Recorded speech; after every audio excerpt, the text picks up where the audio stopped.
संसद का ये सत्र अत्यंत महत्वपूर्ण है।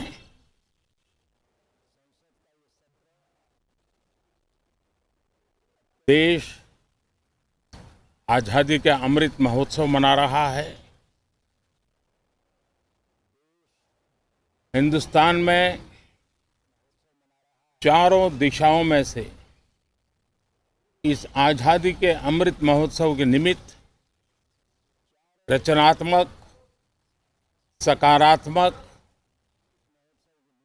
जनहित के लिए, राष्ट्रहित के लिए सामान्य नागरिक अनेक कार्यक्रम कर रहे हैं, कदम उठा रहे हैं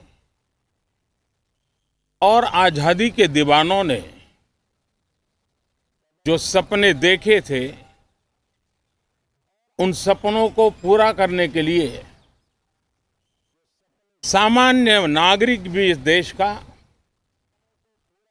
अपना कोई न कोई दायित्व निभाने का प्रयास कर रहा है।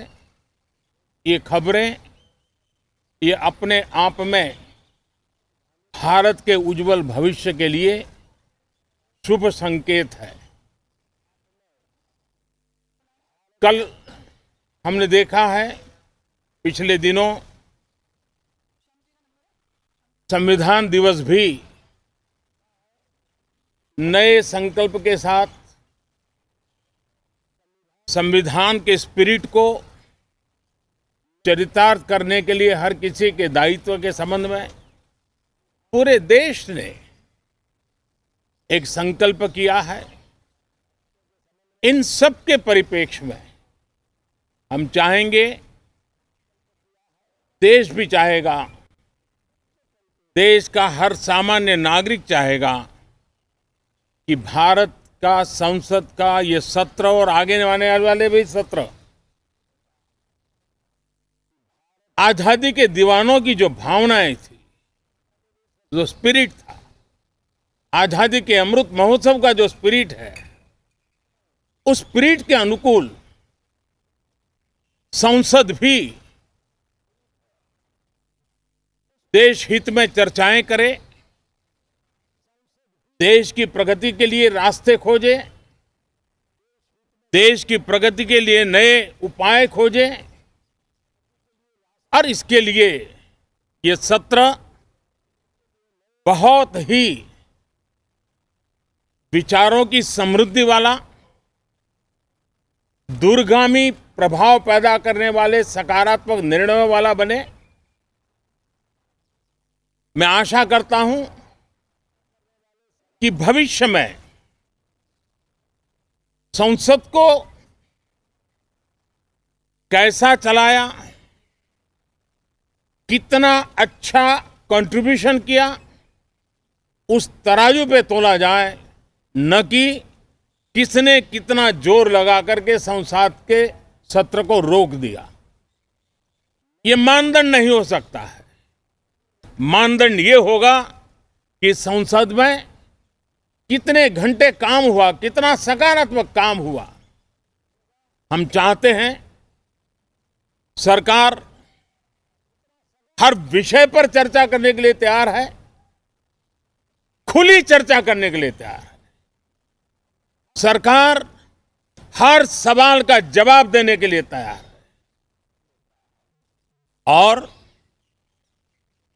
आजादी के अमृत महोत्सव में हम ये भी चाहेंगे कि संसद में सवाल भी हो, संसद में शांति भी हो।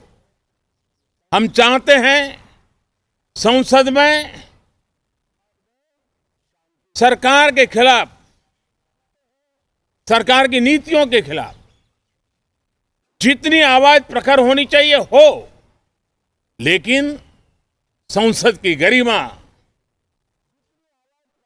स्पीकर की गरिमा, चेयर की गरिमा, इन सब के विषय में हम वो आचरण करें जो आने वाले दिनों में देश की युवा पीढ़ी को काम आए। पिछले सत्र के बाद कोरोना की विकट परिस्थिति में भी देश ने 100 करोड़ से अधिक डोजेज कोरोना वैक्सीन और अब हम 150 करोड़ की तरफ तेजी से आगे बढ़ रहे हैं। नए वेरिएंट की खबरें भी हमें और सतर्क करती हैं और सजग करती हैं। मैं संसद के सभी साथियों को भी सतर्क रहने के लिए प्रार्थना करता हूं।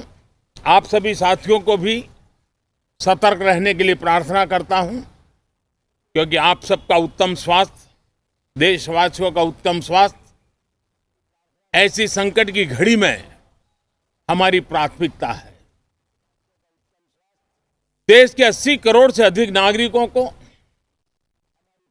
इस कोरोना काल के संकट के में और अधिक तकलीफ न हो, इसलिए प्रधानमंत्री गरीब कल्याण योजना से अनाज मुफ्त में देने की योजना चल रही है। अब इसे मार्च 2022 तक समय आगे कर दिया गया है। करीब 2,60,000 करोड़ रुपए की लागत से 80 करोड़ से अधिक देशवासियों को गरीब के घर का चूल्हा जलता रहे, इसकी चिंता की गई है। मैं आशा करता हूं कि इस सत्र में देश हित के निर्णय हम तेजी से करें, मिलजुल करके करें, सामान्य मानवी की आशा अपेक्षाओं को पूर्ण करने वाले करें, ऐसी मेरी अपेक्षा है। बहुत बहुत धन्यवाद।